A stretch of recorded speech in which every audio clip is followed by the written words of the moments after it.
Hello, everybody. Welcome to tonight's episode of Married with Dragons. Tonight's a little bit more divorced with dragons, unfortunately. Nothing bad has happened. My beautiful, lovely wife, Alex, unfortunately, is quite under the weather at the moment.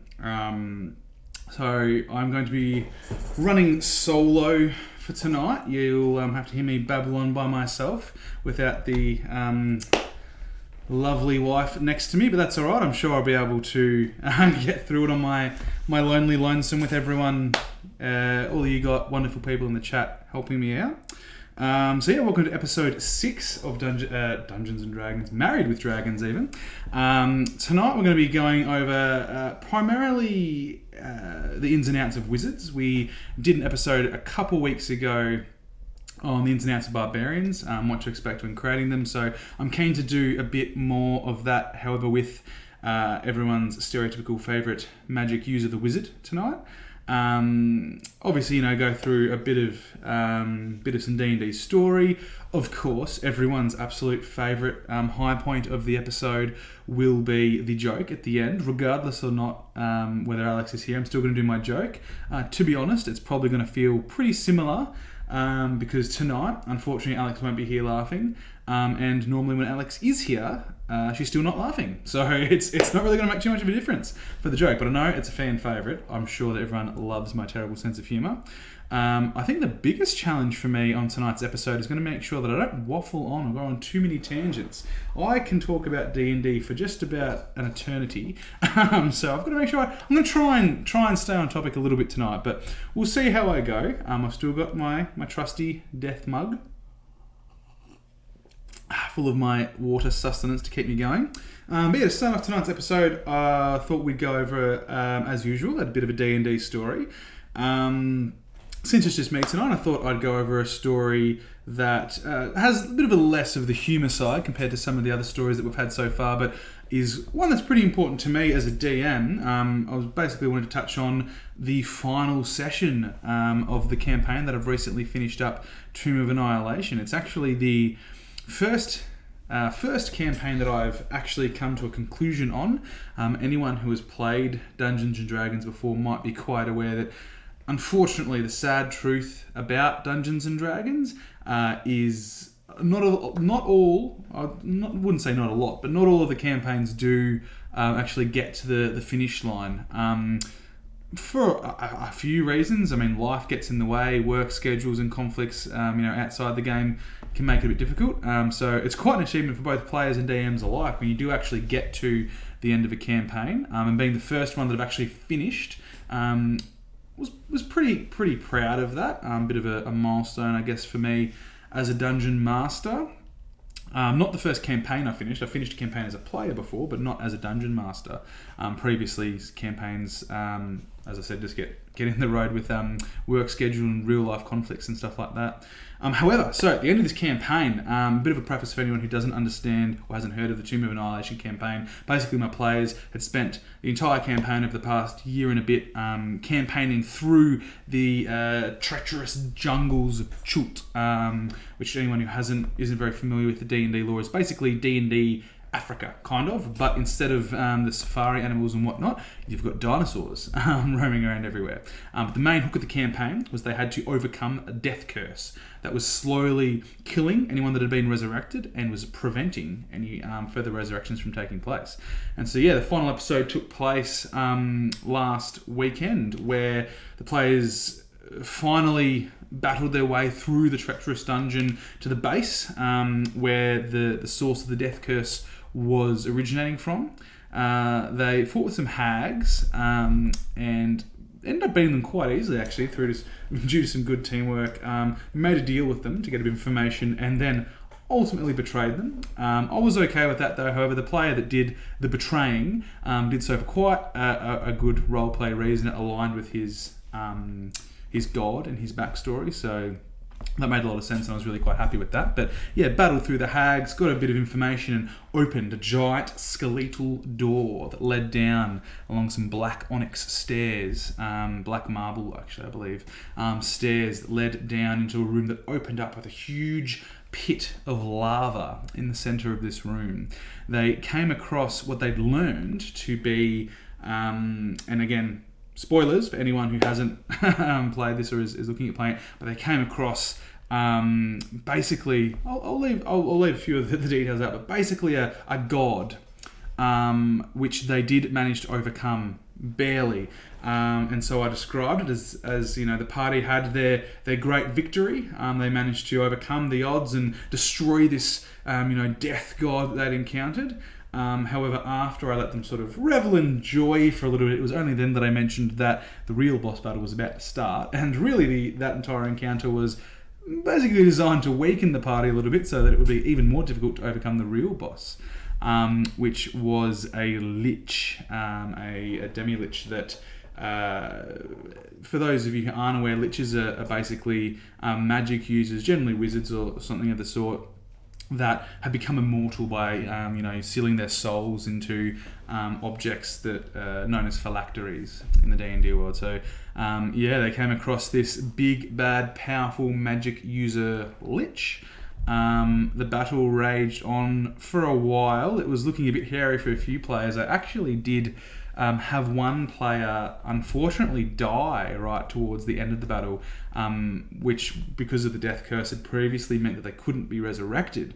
However, because they had lifted the death curse before fighting the boss, they did eventually manage to overcome the boss, and through some great role play, they didn't have enough for to be able to use certain spells that can bring people back to life. But there's some really fantastic role play. One of my characters, my players who had a really strong connection to a god, role played this really special moment where he knelt down and he prayed to his deity. He put the hand on and he sort of gave a little spiel of a speech. And there was some inspiration given by some other players and stuff as well. And so I had him roll the check. I gave him advantage to the check because of the fantastic role-playing basically that was going on. And he succeeded. The player was brought back to life, so their character did manage to make it through to the end of this campaign. It was sort of this big swelling moment right at the end of the session that left quite a sweet taste in my mouth, I think. I thought it highlighted, I guess...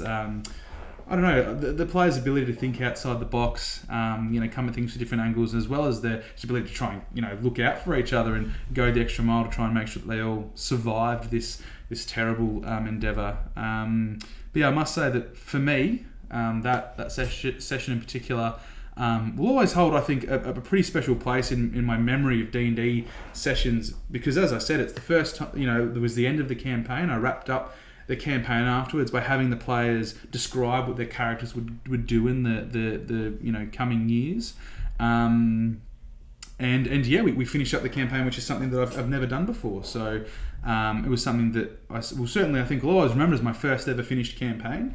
I think it, and then ended, I guess, with the good guys coming away as victors of the day, which is always, as I said to the players at the start of that session, good luck, I'm rooting for you. However, I'm not holding any punches. You guys have got to overcome it, and if you die, you die. And luckily, they overcame the odds. They beat the big bads, and they essentially saved the world. So yeah, it's going to be a bit of our D&D story for tonight. Like I said, a little bit less on the funny, random side that we normally go on for a lot of these stories, but especially since I'm by myself tonight, I thought it was a pretty good, appropriate one to share, especially since it had only recently happened. But yeah, how about we get into everyone's favourite noodle-armed magic user, the wizard.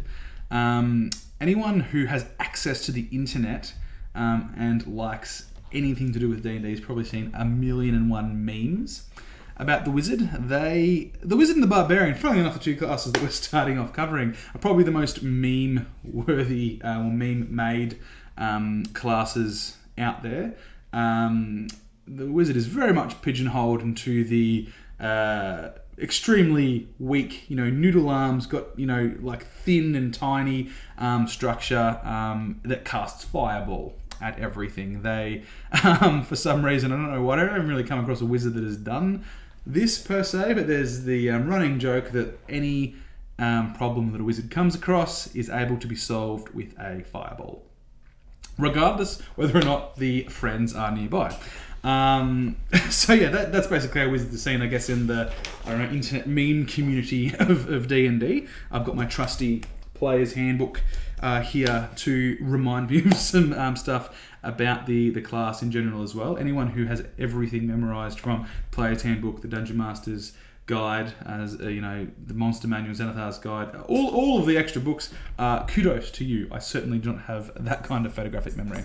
But a few things, I guess, if you're thinking about creating a wizard, if you've never played one before, if you're about to try D&D for the first time and you think that a magic user might be the way to go, perhaps wizard is for you. Certainly by no means is the wizard the only viable option for a magic user. However, I think it's certainly probably the most, I hesitate to say mainstream, but one of the more well-known magic users. Everyone thinks immediately of Gandalf from Lord of the Rings, Harry Potter. Wizards are much more, I suppose, mainstream term than something like a sorcerer or a warlock or something like that, which are fantastic spell casting classes as well, which we will certainly go over in future weeks. But tonight, let's stick to the wizard. Now, before we get too in-depth into the wizard, I wanted to touch a little bit on how spell casting actually works in D&D, because I know that we haven't really gone over too much to do with spell casting previously. Obviously, the Barbarian didn't really have anything spell casting worthy to go over. So before we get stuck in, a couple terms, I guess, that you need to be aware of, and this goes across all of D&D, not just for the wizard, some of these terms. So basically, the way spell casting works is you will have a particular skill that you use for your spell casting. So for the wizard, it's intelligence. They use that as their core skill for using their magic. So high intelligence is going to mean stronger, more potent spells, harder to dodge spells, all that sort of stuff. And this varies from class to class. For example, I believe both the bard and the sorcerer use charisma as their spell casting ability. So there are different abilities for each class. So it's important to understand really when you're building a character what specific ability relates to their core spellcasting. So yeah, as I said, for wizard, that's intelligence. Other really important terms, I guess, is your spell hit DC. Spell to hit is basically the same as a normal attack. So you roll and you add your attack modifier, your spell attack modifier, basically. But one that's a little bit less common, it's a bit more specific to spells, is a spell save DC. So the best way I can describe the differences between these two is if a spell attack is your single target, spell save is your area of effect. So if a wizard is casting, for example, a firebolt, that's a single target attack. So they will roll the spell attack.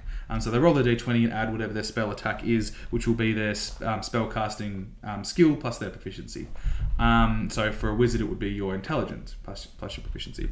However, if you're doing something like a fireball that encompasses everything in a 30-foot radius, you don't actually roll to hit, you automatically hit. Instead, what happens is there's a spell save DC. So all of the creatures in the area of effect, all of the creatures in the radius need to roll. For example, a fireball would be a dexterity saving throw, which basically means they're trying to dodge out of the way, trying to hide behind something to not get the full brunt of the fireball. So for example, any spellcaster will have also on their spell list, up the top you work out your spell save DC. So for example, if your spell save DC is 15, all of the creatures need to roll a dexterity saving throw, and the DC stands for difficulty class. So the difficulty class is 15, which means they have to roll a dexterity saving throw of 15 or higher. Because again, as we mentioned in the first episode, if it meets it, it beats it. So yeah, everyone rolls a dexterity saving throw that's going to be affected by the fireball. If you succeed, you only take half damage. If you if you don't pass, if you fail, you take full damage. So that's generally what happens with the spell save DC. Generally, it's either if you pass, it's half damage. If you fail, it's full damage. Or some spells, if you pass, there's no effect. If you fail, it's full effect. Say, for example, you're trying to put someone under the slow spell or something like that. So yeah, spell save DC is really important as well, primarily linked to area of effect or AoE spells. So that's quite important to know, I guess, when we're going into building the wizard, what that basically means. Really, that's all you need to know so we've gone over the character sheet. A secondary page to the character sheet is the spell list sheet, basically. The only reason you will need one of those is if you do have spells, such as if you are a wizard. Basically, the only information, much simpler than the character sheet. The only information you need is it'll ask you to put in, write down your spell casting ability. For wizard, that will be intelligence. It'll ask for your spell attack bonus, say +8, and then it'll ask for your spell save DC. So, for example, 15 or something like that, which obviously comes from your core skills. Apart from that, the rest of the sheet is simply to list your spells. So, how does a wizard actually work? What are some of the pros and cons? As I said, generally the wizards are sort of known as the glass cannons. They can't take a hit. They're weak and noodle armed, but they can deal a lot of damage.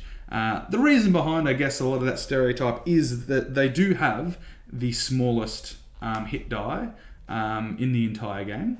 Their hit die is a measly D6.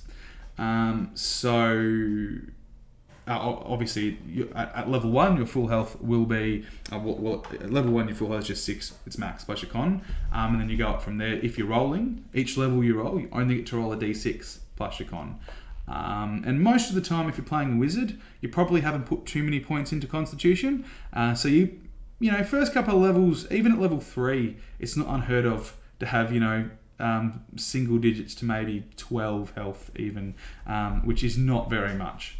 However, on the other side of that, alright, wizards don't have a lot of health, but my god, can they deal some damage? They can do some amazing, even out of combat, some amazing, there's lots of spells out there, like utility spells, they're referred to as. So spells you use outside of combat, such as, friends, you can cast to make someone agreeable to you, to try and overcome like a political situation perhaps that you're discussing.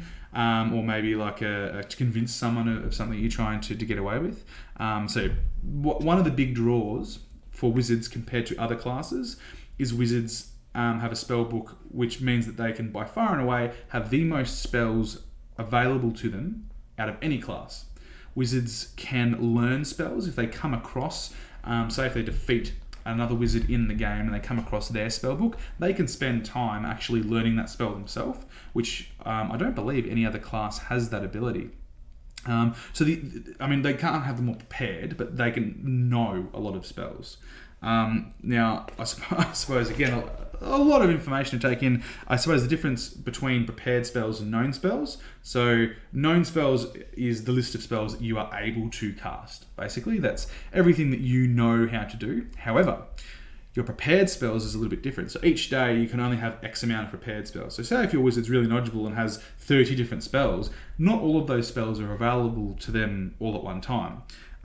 So they've only got a certain amount of known spells to them at one period of time. I'm not going to go through all of the really intricate details of how to work a lot of that stuff out because, as I said, obviously it's good to have a bit of read through the player's handbook, but that is one important thing to I suppose to consider is if you're looking for someone with a really broad capability for lots of different magic, Wizard is certainly one that fits that area, and it's probably something that you're going to enjoy quite a fair bit. Another term that's really important to be aware of when speaking about magic is a cantrip and a leveled spell. So a cantrip, also known as a level 0 spell, is something that you can use an infinite amount of times. You can use it constantly, as much as you want throughout the day. Whereas, obviously, with leveled spells, you can only use them the amount of times of spell slots you've got available. So just something else to be aware of, I guess, with spellcasting in general. Not just for wizards, for everyone. So, for example, when working out, we mentioned spell attack and spell save. So, for a wizard, the spell save DC will be 8, plus your proficiency bonus, plus your intelligence modifier. So again, it's all coming back to that core ability of intelligence, as that's the core ability that the wizard uses to cast spells. Then with the spell attack modifier, it's your intelligence plus your proficiency. So very, very easy and simple to work out. It sounds like it can be quite complicated. It's really not. So a few, I suppose, different bits and pieces about the wizard in general. One really cool thing about the wizard is that they can actually recover some spells or some spell slots during a short rest. not all of them, but some of them, through arcane recovery. So basically, that's something that's quite unique to the wizard as well. Generally, apart from the warlock, warlocks are funky. I won't go too in depth. Them they work quite different compared to your standard spellcasters. But generally, you would have to take a long rest to get your spells back. But with wizard, they can get a couple back during just a short rest, and you can take a few of those, really as many as you like, during the day. Within reason, obviously. So that's something that's really special and really unique to the wizard, which adds, again, having that really big pool of spells and then even more capability to cast them is something really, really fantastic. And the wizard's casting ability is a lot of its identity, so it makes sense that the wizard is really focused around using a lot of spells, spell regeneration, spell utility, which is really, really fantastic. I'm certainly not going to go over every single spell in the game because there are hundreds of them, and that's a whole other thing. It's more just about how the wizard works and uses them basically in this episode. The wizards also sort of a bit of backstory about the wizards. So they get their magic ability through learning. They're big nerds. Learning's very cool. They get their magic ability through learning. That's how they develop their magic. That's how they learn their spells. They read, they study, they adapt them and put them into practice, and that's why they can actually learn spells through other wizard spell books and such as well. Whereas something like a sorcerer or a warlock is a little bit different. Like a warlock gets their power from a patron, a sort of higher deity. A sorcerer is actually born with magic in their blood. Wizards, however, have to do it all on their own. So kudos to the wizards for putting in the hard yards. So one thing that's quite important to wizards is wizarding schools as well, which you can sort of work into your backstory, sort of where they studied and how they came about their magical knowledge.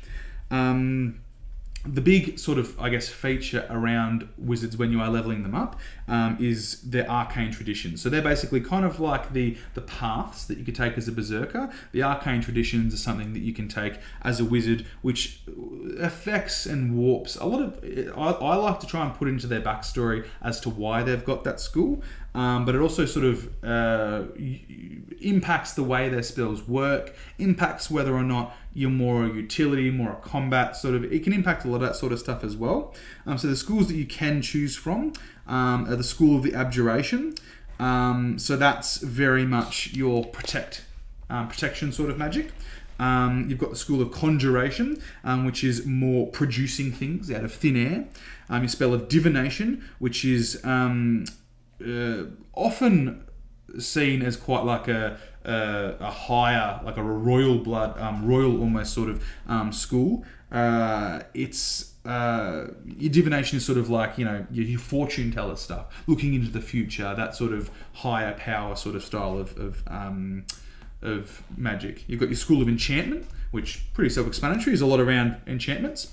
You've got your School of Evocation, so that's around warping magic to your will. A lot of the time, people who are making wizards for more combat-based tend to use Evocation, because when you cast a fireball, you can decide to not hurt your friends, which is pretty nice. Good way to not lose your friends. So there's a fair few schools that you can go through. School of Illusion, School of Necromancy. Again, pretty self-explanatory. I mean, School of Necromancy is one that I find really interesting. That's basically seen as a bit more of a bad guy sort of magic, I guess. But it's more sort of raising the dead. The powers of the beyond. That sort of stuff, which I find quite interesting. A lot of players don't tend to use it because it can be seen as something that's a bit harder to, play a good guy and still use that, but I think it's quite interesting.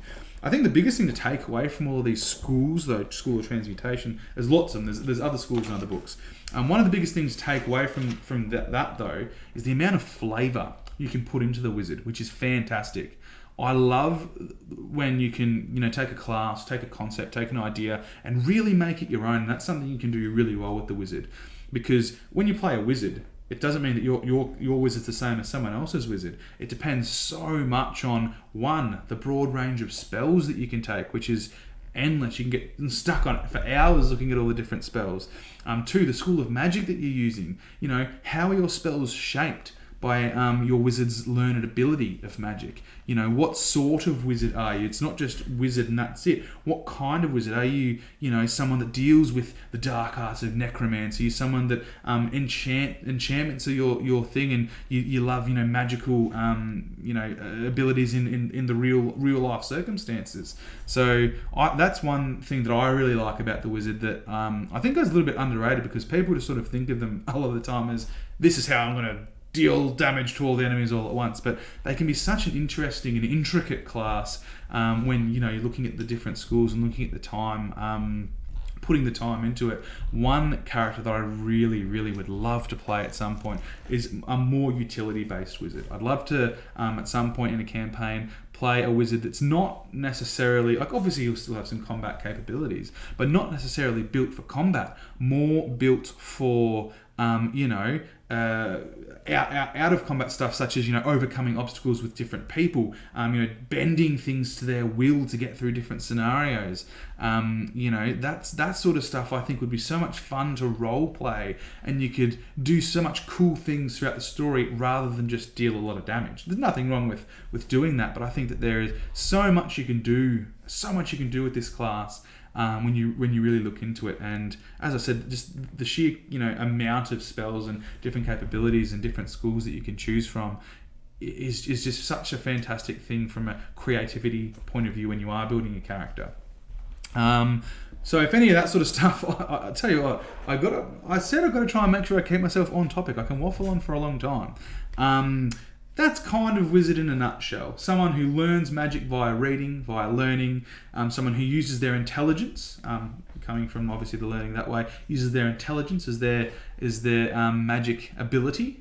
That tend generally to not have too much health and defense and stuff like that. Generally, not saying you can't build a tanky wizard. You can certainly do that. But most of the time, sort of falling under that category. However, you don't need a lot of health, and you can wipe out everyone in one go.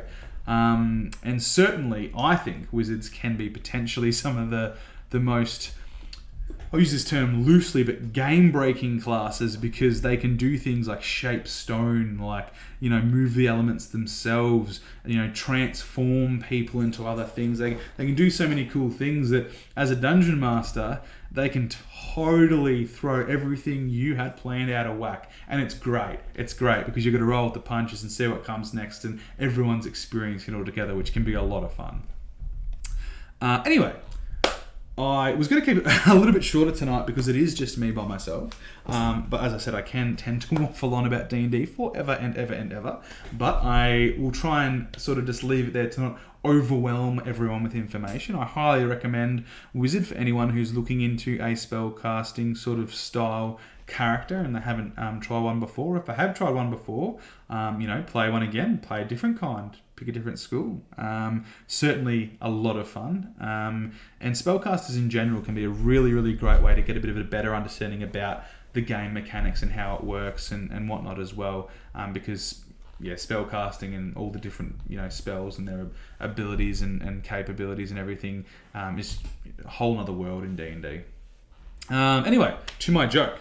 Now, to follow the theme of the night, with me waffling on to too much about D&D, because that's something I like to do, I'm going to tell a bit of a joke, but I'm going to tell a joke that I actually told in the campaign previously that I've just finished.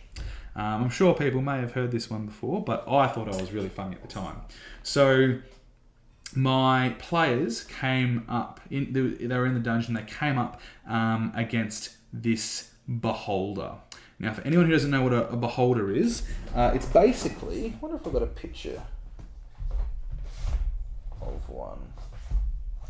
Don't have my monster manual with me, but it's basically a big basketball with lots of eyes coming off it is one way people describe it. It's a very, it's the pinnacle of monsters in D&D. Or I shouldn't say pinnacle, it's a very well-known, when people think of D&D, they think of beholders. Very, very famous creature. Been in a lot of pop culture since sort of Dungeons and Dragons came up with it. But it's basically one big sphere, which is an eyeball. It's one giant floating eyeball with lots of antenna coming off it with eyeballs at the end of the antenna. Excuse me. So basically it's an eyeball with lots of other eyeballs. And what is a little bit different with the beholder compared to a lot of other creatures is that it fires lots and lots and lots of different rays with different effects. So it's a little bit random, but it can have really crazy encounters with the beholder. Anyway, they're quite dangerous. My party came up against one that was invisible in quite a bit of a dangerous terrain in this dungeon as well. But they did manage to fight valiantly and overcome this terrible beast, and eventually managed to slay it. They eventually managed to find where it was, to stop its invisibility, and eventually killed it. One of the difficulties they had was, one thing the beholder can do is cancel out magic. So a few party members had a bit of trouble, but they eventually slayed it. And as they were laughing, happy that they've overcome this terrifying enemy, dancing in the corpse of their fallen foe, I described that there was something in the big main eye of this creature. And so my player said, oh, okay, all right. So they went to investigate it. So I had them roll for it. And I described that it was an odd thing that they saw in the eye of this creature. They looked closer and deeper, and eventually they realised that they had found beauty itself. And they realised that beauty was in the eye of the beholder. And that was my joke. I thought it was quite funny. Beauty is in the eye of the beholder. I thought it was quite funny. I thoroughly laughed. I think I had a few players threaten to never come back after I said that. They didn't all enjoy my dad joke humour, but I thought it was quite good. Beauty is in the eye of the beholder. Anyway, that is going to wrap up tonight's episode of Married with Dragons. I very much missed she's normally on this side, my lovely wife tonight. I'm sure she'll be back next week feeling much better. But thank you for sticking it out with me on the solo episode tonight. It has still been a lot of fun. Look forward to coming back next time, same time next week, 8 o'clock Thursdays, where we'll continue to discuss all things D&D. So thank you again, and we will be back Thursday next week. See you later.